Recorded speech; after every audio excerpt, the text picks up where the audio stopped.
Auspicia este programa Chevrolet. Todavía recuerdo aquella navegación del verano. Un crucero atípico entre Ushuaia y el mítico Cabo de Hornos. Una travesía en solitario por el antiguo país de los indios yámanas o yaganes. Un escenario de sombría belleza, navegando entre descomunales glaciares que me hicieron pensar que estaba en un lugar de la Tierra donde los relojes y los calendarios repentinamente habían vuelto para atrás, muy atrás en el tiempo, en cantidades medidas en milenios. Todavía recuerdo mi perplejidad al pisar finalmente ese peñasco solitario y final de América. El estupor por haber logrado desembarcar en el lugar más temido por los navegantes de todos los tiempos.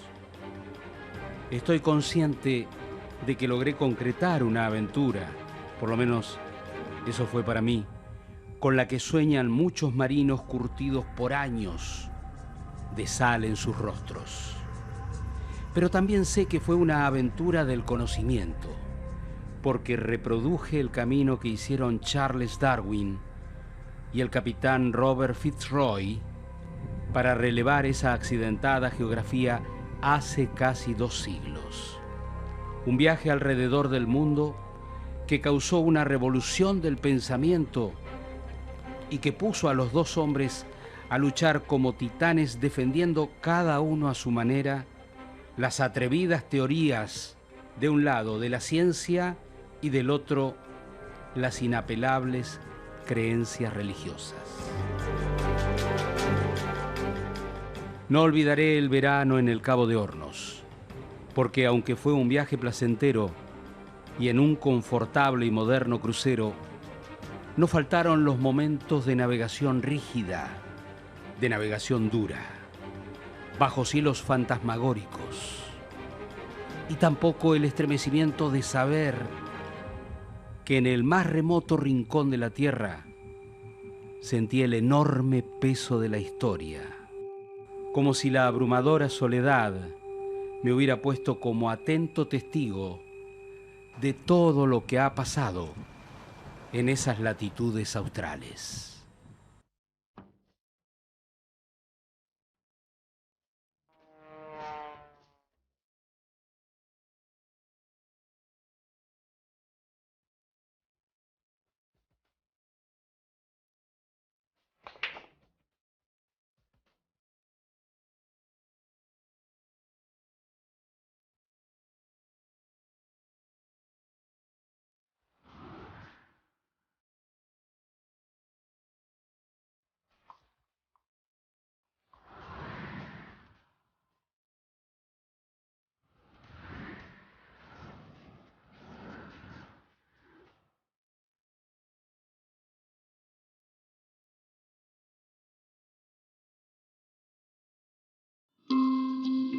Apenas llegué a Ushuaia, llevé mi camioneta por la costanera que da a la bahía y vi, en lo más alto del faldeo, el hotel, parado como una fortaleza.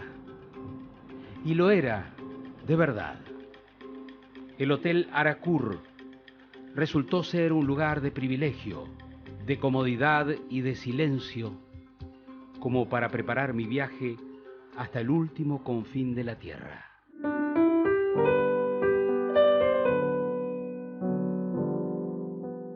Me puse a tomar notas frente a los ventanales inundados por la luz. Tenía por delante el desafío de contar un viaje que tenía varios atractivos. Las peripecias de la propia navegación, que podía ser dura por el clima cambiante y traicionero. El fenomenal peso de la historia, como dije, que se respiraba en ese escenario. Y descubrir, además, cómo fue que de los antiguos habitantes de esas tierras australes no queda prácticamente nadie. Por suerte, mi viaje ya había empezado en Buenos Aires y mis charlas con Gerardo Bartolomé, un profundo conocedor de estos temas, lograron encender mi imaginación y la ansiedad por iniciar la aventura cuanto antes. Sin duda la zona es mágica.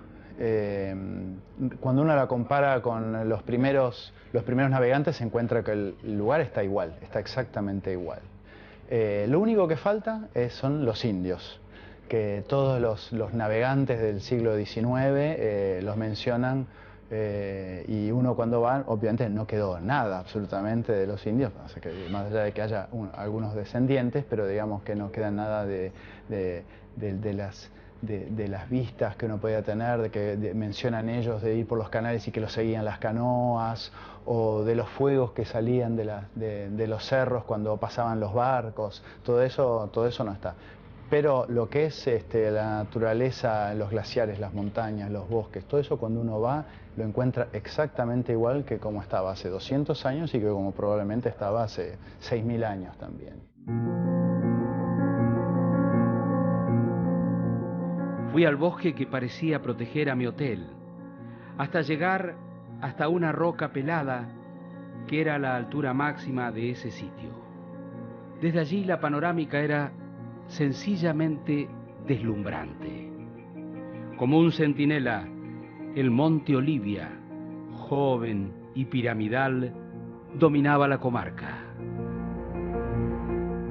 Llevaba unos prismáticos conmigo y acerqué más el paisaje a mis ojos. Enfrente, más allá de la bahía y pasando el canal, estaba la gigantesca isla Navarino, territorio chileno, y después de ella, uno tenía que adivinar lo que había.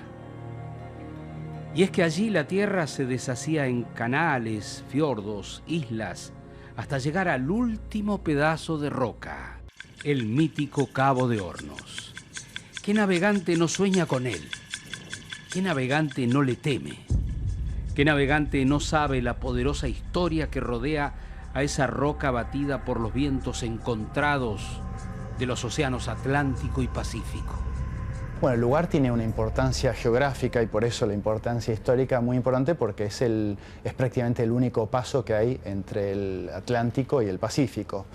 Por lo tanto, al no existir todavía el Canal de Panamá, todos los barcos tenían que pasar por ahí, y como es una zona de navegación muy complicada, está llena de naufragios. O sea, era una zona obligada y además muy peligrosa, con lo cual hay centenas de naufragios. Se habla de alrededor de 10.000 muertos en todos esos naufragios, y además pasaron muy grandes navegantes y exploradores del siglo XVIII, como el capitán Cook, por ejemplo, y del siglo XIX, como Darwin, Fitzroy y varios otros, ¿no? Allí abajo estaba mi barco para llevar a cabo mi sueño de llegar al fin del mundo. Como un moderno explorador sin más propósito que viajar para contar una historia.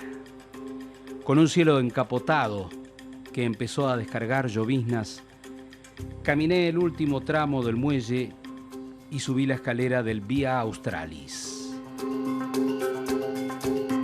Mi casa flotante, un hermoso crucero de 80 metros de eslora, botado en 2005, donde saludé a la anfitriona que me dio la bienvenida, me instalé a bordo y frente a ese tiempo de perros que había, recordé las palabras de Gerardo sobre el hechizo que produce el cabo. Él 8 veces navegó hacia ese destino, aunque pudo desembarcar solo en 5 ocasiones. Yo diría que es un lugar de sombría belleza. Claro, sin duda, porque es un lugar que cuando uno va y lo agarra la lluvia, el viento. Curiosamente eso tiene su encanto eso también. Eso es lo atractivo, sí. Un día sin viento y con sol, muy lindo para las fotos, pero no es el verdadero Cabo de Hornos. Sí. El Cabo de Hornos, donde tantos barcos naufragaron, el Cabo de Hornos que uno va y espera ver y espera que no le pase nada, es no. Hoy con un barco a motor eso no pasa, pero un barco a vela era otra cosa. Lo que uno espera ver es la naturaleza desatada en ese lugar. Sí. Eso es lo que uno llama. Si no, es una isla más. Pero no es una isla más porque justamente es la punta del continente. y es la proa hacia la Antártida y recibe todo ese temporal. La primera parte de mi viaje hacia el Cabo de Hornos fue una aproximación a lo que sería nuestra navegación durante los siguientes 3 días. El Vía Australis, navegando en solitario por estrechos canales, entre montañas cubiertas de bosques. Los pasajeros seguían con cierta religiosidad esta novedosa experiencia. Definitivamente para todos nosotros no se trataba de un crucero de puro placer, nada que ver. Aquí veíamos cascadas bajando desde las cumbres nevadas porque el verano derretía el hielo. De repente apareció ante nosotros el glaciar Garibaldi frente a la proa. Encerrado entre montañas, se lo veía rodeado de una atmósfera fantasmagórica.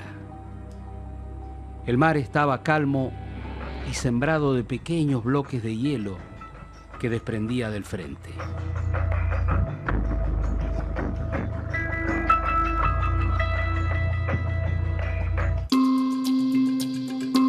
Yo decidí bajar a tierra como para estirar las piernas en un bote semirrígido, sabiamente guiado por los marinos del barco que nos llevó hasta la costa. Sin embargo, lo que era una simple caminata se transformó en una trepada fatigosa y luchando por no resbalar en una selva espesa y oscura. Todo lo que vemos es parte del Parque Nacional Alberto de Agostini, que fue un cura salesiano que exploró estas regiones y que llegó a convivir con los últimos indios yámanas. Yo me enteré y me alimenté de este y otros datos y reflexiones valiosas con Marcelo, guía del Vía Australis.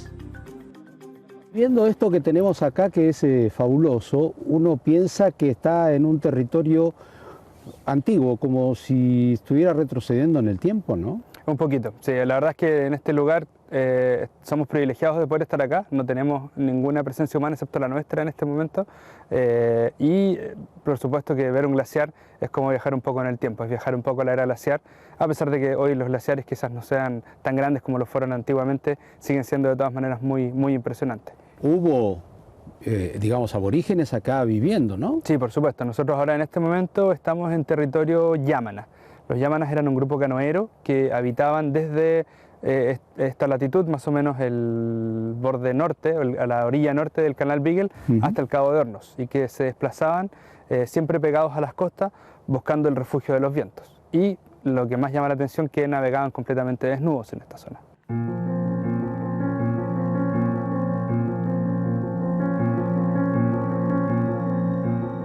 Pero ahora, en los alrededores del glaciar Garibaldi, solo estábamos nosotros.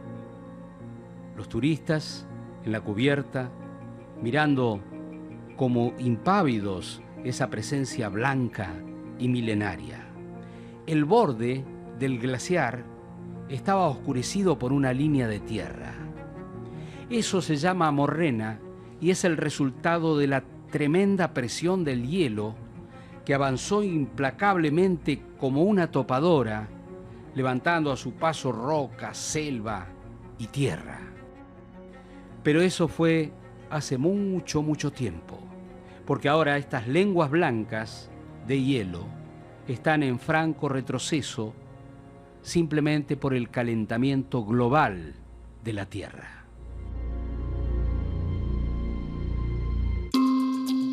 Yo me fui acostumbrando a esquivar los obstáculos y las raíces mojadas de los árboles.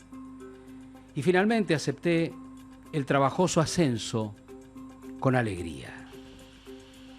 Apareció el arroyo y unas sogas que improvisaron para hacer más seguro y menos esforzado el camino para el asalto final.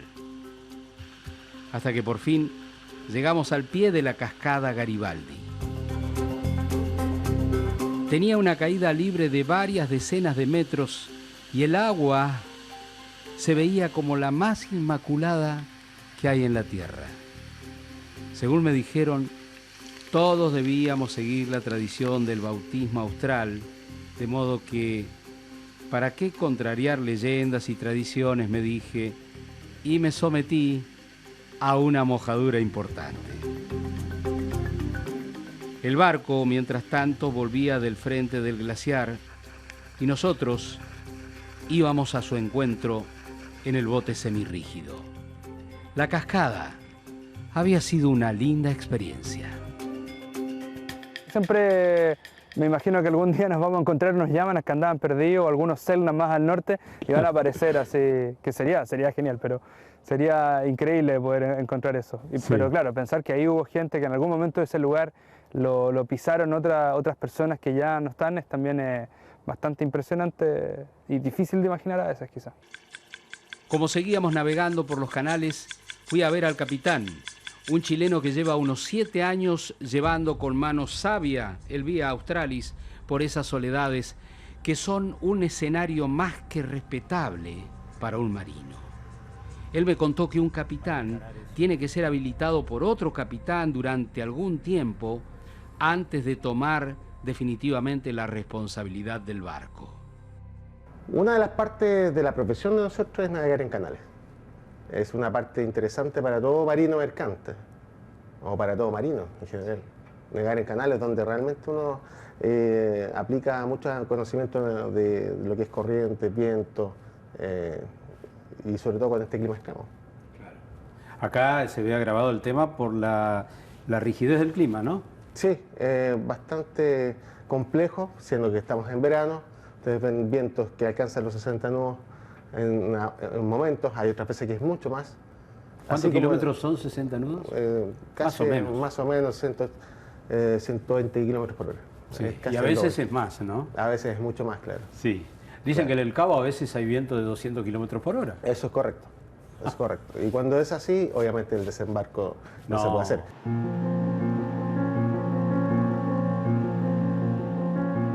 Me fui a registrar en mi diario todas las experiencias de mi primer desembarco.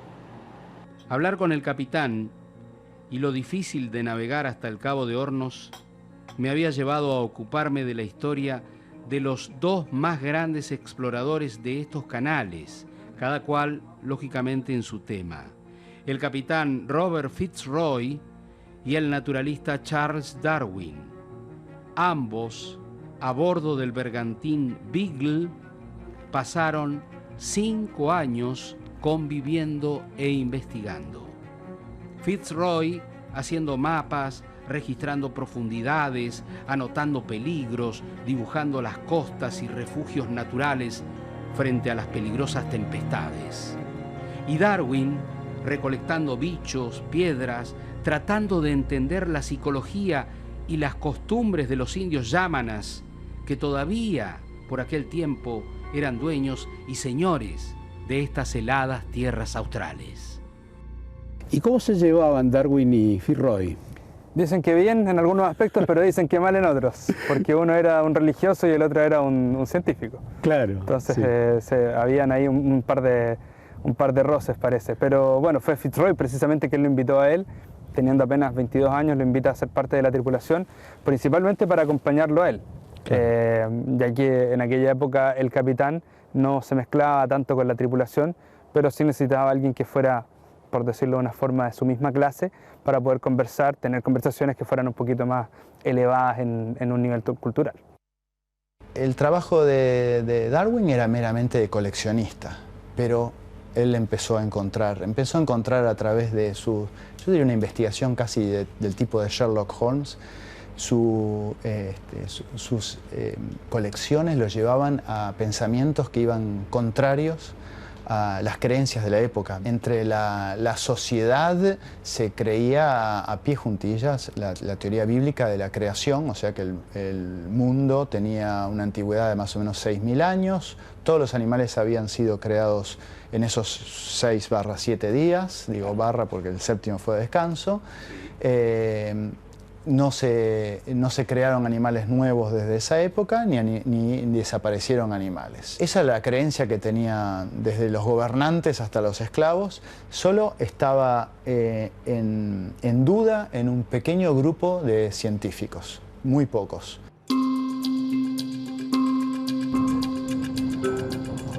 Esa tarde volvimos a los botes.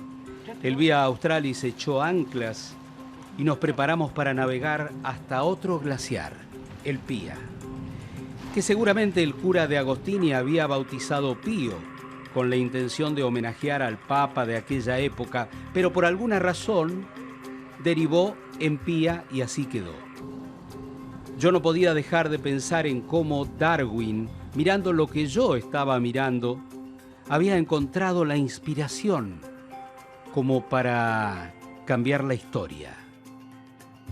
Aquí pudimos caminar frente a ese glaciar junto a Marcelo, el jefe de la expedición, que miraba con suma atención los desprendimientos de hielo. Y en este mismo momento, Ahí está, pequeños... está desprendiendo un poquito. Es probable que ese pedacito caiga. No me gusta prometer cosas, pero bueno, Claro. por ahí Con gran estrépito. algo hace. Entonces es una verdad mentira. Ahí va. Vos los había prometido, ¿eh? Ahí está.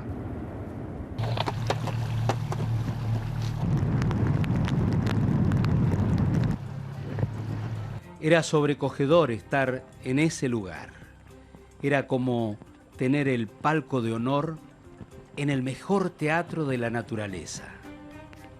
Este glaciar, como todos los demás que se derraman sobre los fiordos o directamente sobre el canal de Beagle, nacen en las alturas de un cordón montañoso que no por nada se llama Cordillera Darwin. Según los relatos, los glaciares, esos glaciares fantásticos que bajan sobre el canal de Beagle eran más grandes que ahora, ¿no? De hecho, ellos desembarcan en uno que hoy lo conocemos como el glaciar Italia, y desembarcan, estaban yendo en botes, el Beagle había quedado anclado casi 100 kilómetros de distancia, desembarcan en ese lugar y hay un gran rompimiento al estilo de los que vemos en el glaciar Perito Moreno, y se hizo una ola y se llevaba a los botes, con lo cual si eso hubiera pasado hubieran quedado A la buena de Dios. 20 inglesitos a la buena de Dios en una isla. Y Darwin se mete en el agua, y en el agua que está bastante fría, y logra agarrar la soga de uno de los botes, y bueno, con eso recuperan los botes. Fitzroy, que siempre nombraba a todos los lugares con gente de la tripulación, dice: un acto heroico muy importante, voy a nombrar a la montaña más alta de Tierra del Fuego con tu nombre.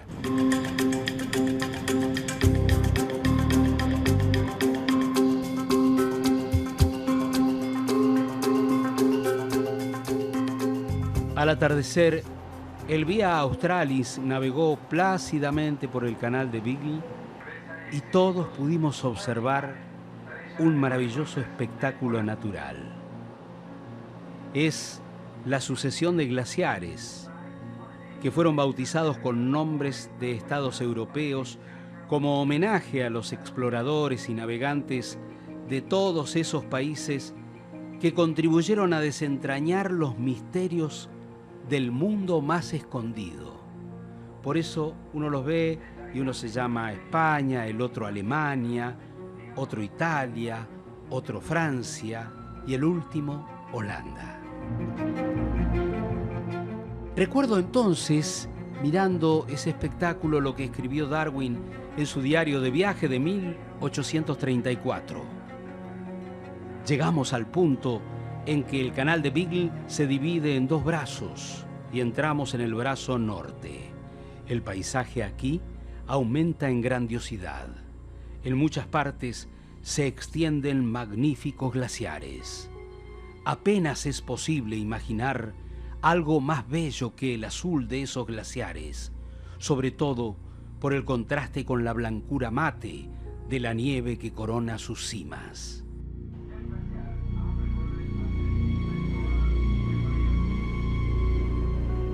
Será una navegación tranquila, claro, antes de cambiar de rumbo hacia el sur y allí sí, encarar el asalto final hacia el temido Cabo de Hornos.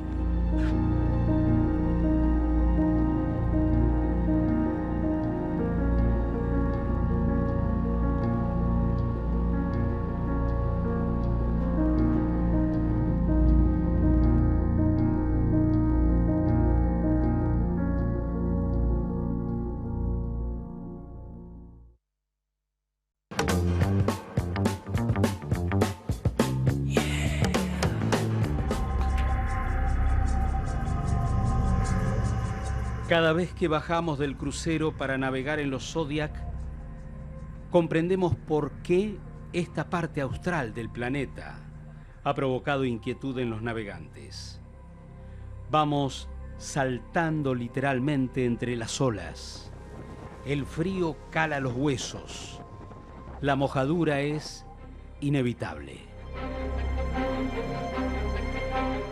El canal se oscurece por la cerrazón. Por allí se dejan ver lenguas de antiguos glaciares. El paso es estrecho, la navegación es delicada y el barco que no se detiene se ve empequeñecido frente a un escenario tan dramáticamente hostil para el ser humano. Y sin embargo, aquí vivieron los yámanas o yaganes, y si no se hubieran extinguido, hoy los estaríamos viendo navegar en sus canoas, seguramente al lado nuestro. Darwin y Fitzroy sí los vieron. De hecho, el capitán de la Beagle había llevado a Londres a 4 indios jóvenes para educarlos durante el primero de sus viajes a Tierra del Fuego.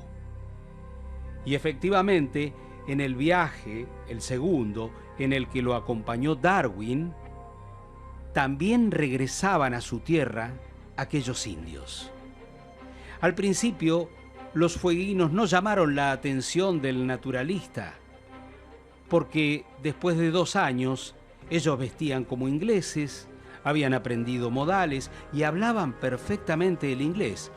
Otra cosa es cuando Darwin vio a los nativos, pero en su hábitat natural. Darwin había conocido a los 3 indiecitos a bordo del Beagle, que estaban europeizados. Sí. Y cuando llega y ve todos los compañeros de ellos, Sí. que prácticamente a él le parecían como si fueran animales, Darwin escribe unos años después una frase que dice: los yaganas eran el eslabón que me faltaba entre el hombre salvaje y el hombre educado. Como que él los ve, que ellos debían haber sido muy parecidos a cómo fue el primer hombre. Así que los yaganas le hacen un poco también el pensar que el hombre era un animal más. Era un animal más y que la educación lo fue sacando y nosotros hoy nos vemos distintos. Pasaron 18 meses en Inglaterra, donde conocieron a la reina, fueron educados a la manera tradicional inglesa, les enseñaron a hablar inglés, les enseñaron a comer con tenedores, etc. Bueno, Sí. y les enseñaron, por supuesto, la religión anglicana en este caso, y volvieron acá convertidos prácticamente en ingleses, como dices tú. Pero ocurrió un hecho interesante, que una vez que pusieron un pie acá en su tierra nuevamente, sacaron la ropa y quedaron de nuevo como yámanas. La proa del Vía Australis se abre paso por un estrecho canal. Mi viaje avanza entre historias de Darwin y Fitzroy y el sueño de llegar al Cabo de Hornos, punto extremo de la Tierra. Le pregunto al capitán Navarro si navegar hasta allí es tan complicado como yo he leído en los libros. Bueno, sí, es complicada. Es complicada más que nada por el giro. ¿Sí? Ahora, por ejemplo, este barco, todo barco tiene limitaciones. ¿Sí? Este barco fue construido para navegar en aguas protegidas. Ah, sí, digamos, entre canales, entre montañas. Si no tiene una limitación, por ejemplo, no podemos navegar más allá de 12 millas de la costa. Claro, ¿Sí? sí, sí, Tenemos un calado bajo de 3,5 metros máximo. claro. Entonces, comprender que una ola de 5 metros, 6 metros puede ser complicada para un calado de ese tipo. El cabo fue descubierto en 1616 por el capitán holandés Wilhelm Schouten, y no porque él lo hubiera querido, seguramente fue porque los vientos huracanados lo empujaron hasta allí, en tiempos en los que se pensaba que había dragones por estas latitudes o cosas peores, cuando navegar aquí era jugarse la vida a cara o cruz. Verdaderas hazañas, no cabe otra palabra. Eran hazañas antiguas, navegaciones que ahora hacemos en un día, ellos las hacían en un mes también. Claro. Las condiciones eran diferentes. Nosotros actualmente tenemos muchas ayudas a la navegación electrónica que facilitan increíblemente la navegación. Ellos lo hicieron en un tiempo en que no habían tantos elementos a mano. No, y a todo, no había propulsión salvo el viento, ¿no? Exactamente, el viento, las corrientes. Durante la noche, imagínense, los fiordos son oscuros en la noche. Claro. No se ve nada.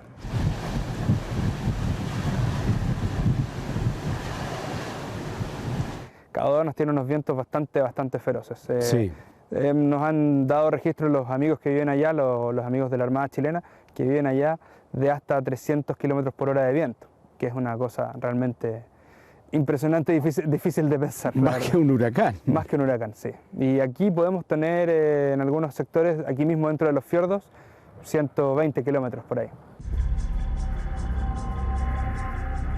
Por suerte, atravesamos todos los obstáculos sin sobresaltos y finalmente el Cabo de Hornos apareció ante mis ojos. El sueño de los viajeros, el temor de los navegantes, ahí estaba, como una roca amenazante en medio de la soledad más absoluta. Imprevistamente, el cielo se abrió y hasta los rayos del sol se colaron para la bienvenida.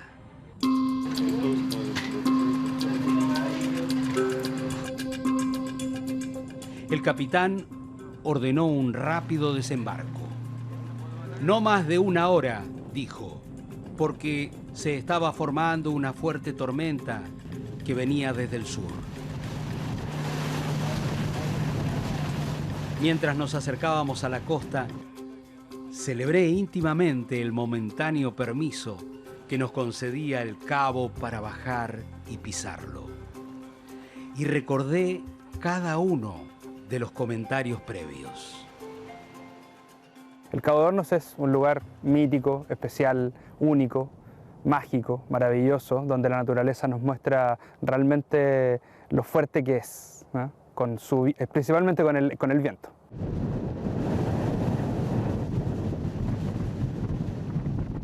Los pasajeros Sí. lo disfrutan mucho. Esperan con ansia llegar al Cabo de Hornos. Y es increíble de lo que hemos visto acá, que por ejemplo, cuando el Cabo de Hornos está muy bueno, y ahí puede ser una taza de leche, porque hay días que son así, el pasajero no brilla tanto o no lo disfruta tanto como cuando hay un poco de viento. Ah, claro. Debe ser lo que esperan, la mística que tiene el Cabo de Hornos, el mal clima. Claro, como que tiene cierta hostilidad. Claro, eso es lo que buscan mucho.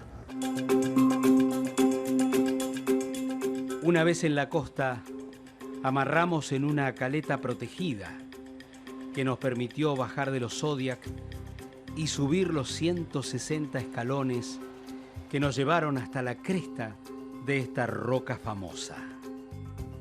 Por suerte, la escalera ayuda, aunque el frío, potenciado por las rachas y bajo una constante llovizna que a veces se convierte en eso que llaman garrotillo, que es un granizo finito, molesto y que hace verdaderamente sufrida a la expedición.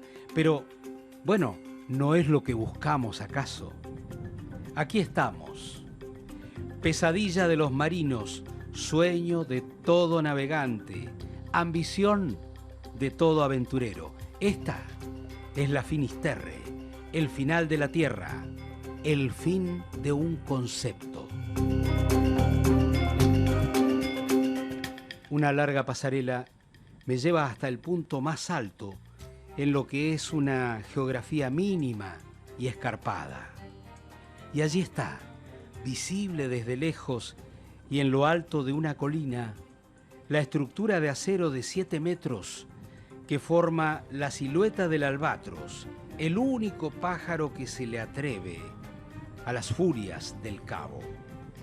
Pero la guía nos impide llegar hasta él. ¿Por qué? Ocurre que un viento de 250 kilómetros por hora le arrancó una de las partes y llegar entonces para tomar la foto acostumbrada puede resultar peligroso. Por eso voy a mostrar cómo es el monumento en realidad para que se pueda observar la silueta del pájaro. Y hay allí cerca una placa con un poema que dice: soy el albatros que te espera en el final del mundo. Soy el alma olvidada de los marinos muertos que cruzaron el Cabo de Hornos desde todos los mares de la tierra. Pero ellos no murieron en las furiosas olas.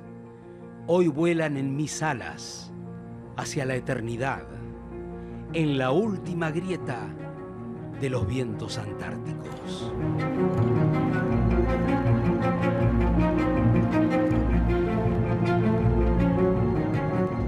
Y es que, según dicen, 10.000 hombres murieron tratando de cruzar esta roca que divide los océanos Atlántico y Pacífico.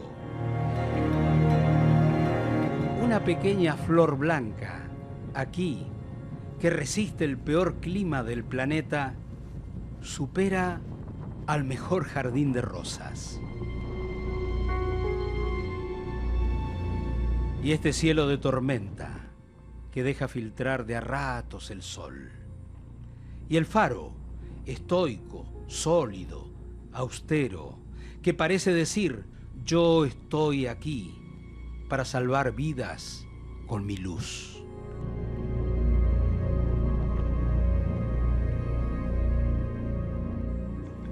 Por eso camino y miro y tengo la sensación de haber sido bendecido con un privilegio. Fitzroy, una sola vez, pudo desembarcar aquí, y eso que anduvo en los alrededores durante 5 años. Y por eso hay una placa que lo recuerda. Pero nuestro otro compañero imaginario de viaje, Charles Darwin, nunca pudo hacerlo, por el clima bravo, por sus violentas tempestades.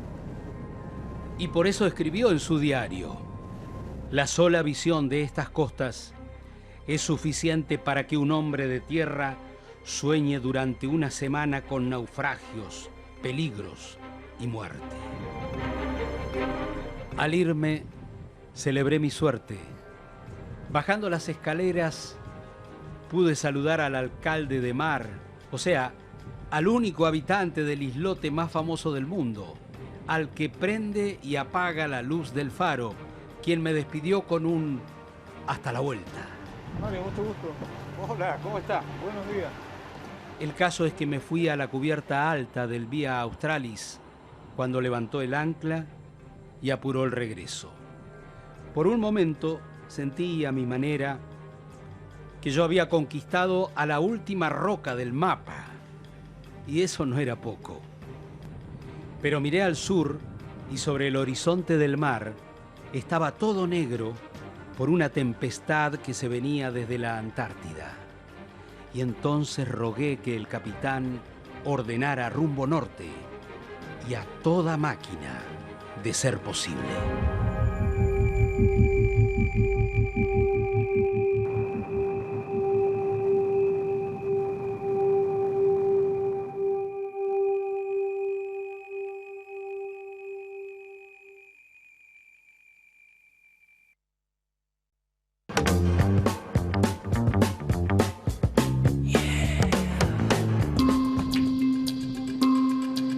Al dejar atrás el Cabo de Hornos, que es territorio chileno, con su tormenta en ciernes, la navegación se hizo más tranquila y los canales más estrechos, con islas e islotes, con algunos pájaros que volaban rasantes sobre el mar y la vegetación de las tierras se volvió más abundante. De hecho, había árboles. Nuestro último viaje en Zodiac y nuestro último desembarco fue en Caleta Gulaya, un lugar bien reparado que está localizado en la isla chilena Navarino. Este es Bahía Gulaya, un lugar en la costa oeste de Isla Navarino, y donde nosotros nos enfocamos principalmente en la historia de los Yámanas, que eran los habitantes originales de acá, Darwin y Fitzroy. ¿Y qué fue someramente lo que ocurrió aquí? Bueno, acá ocurrieron hechos importantes para la historia de Patagonia, principalmente el desembarco de Fitzroy, el año 1833. En ese viaje venía Charles Darwin a bordo de la Beagle, del barco de Fitzroy, y además en ese viaje él trajo de vuelta a 3 de 4 fueguinos que había llevado a Inglaterra el año 1830.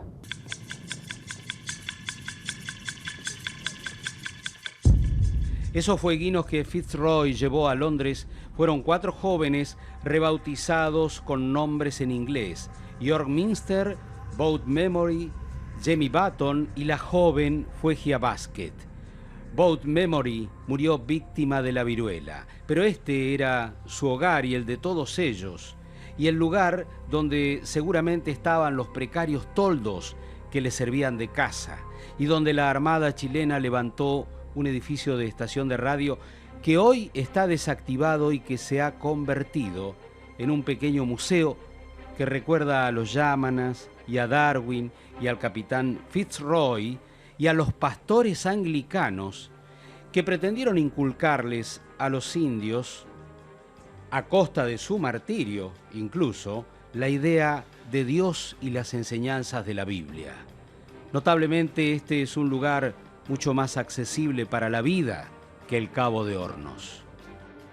Tenemos bosque aquí de coihue, el bosque subantártico magallánico, bosque de coihue de lenga principalmente, que son 2 de las 3 especies que conforman este bosque subantártico magallánico.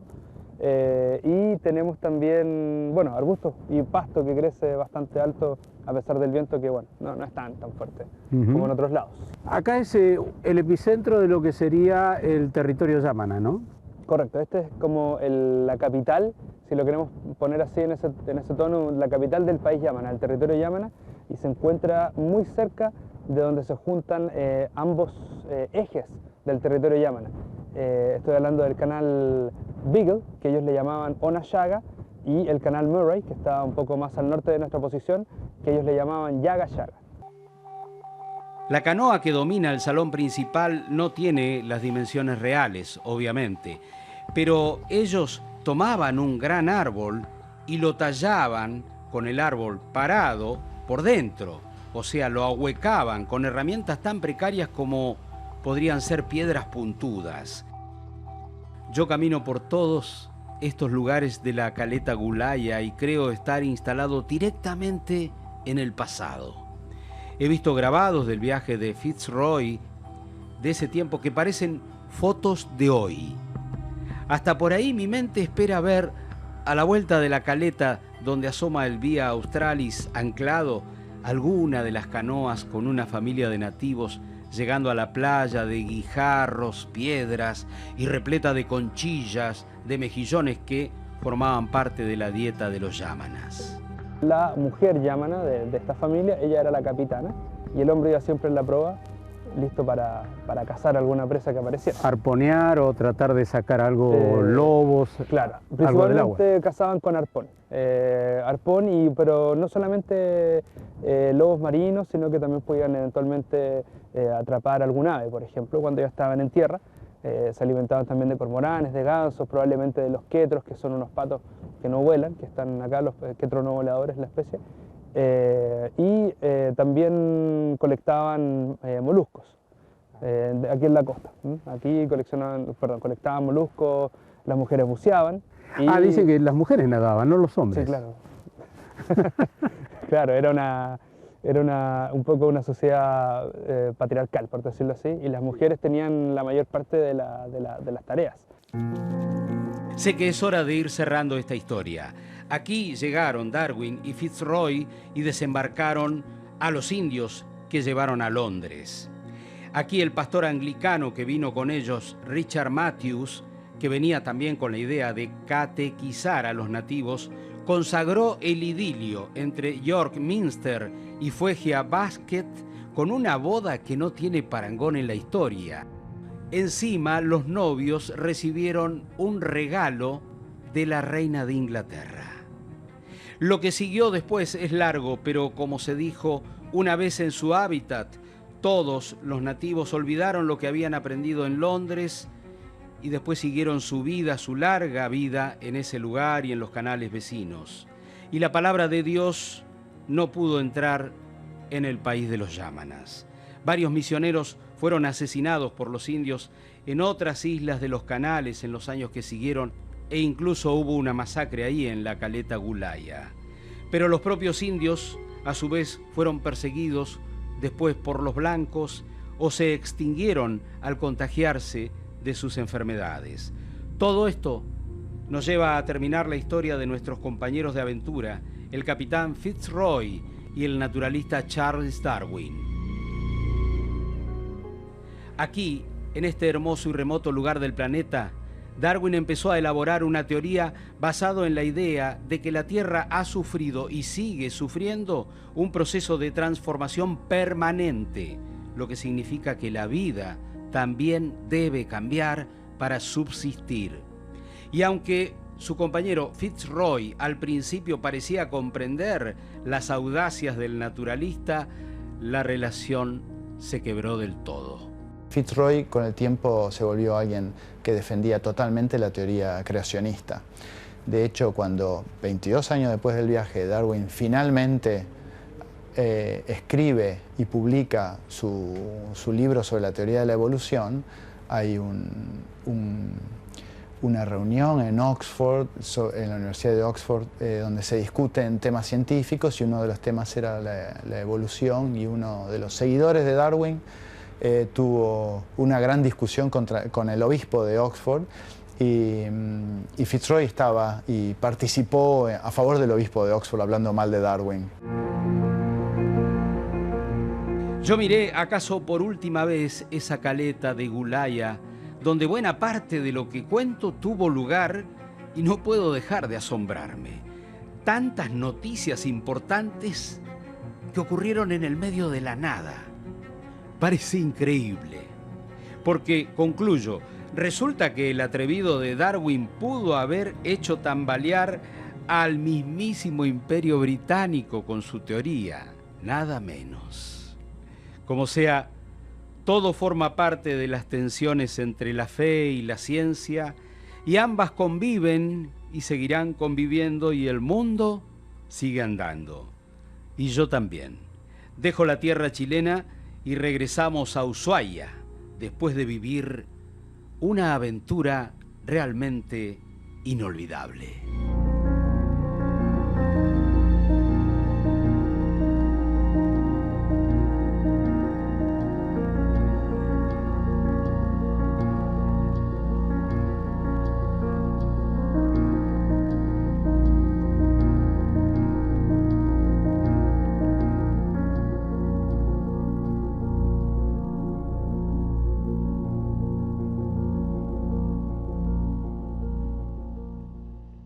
Auspicia este programa Chevrolet. Looking back on the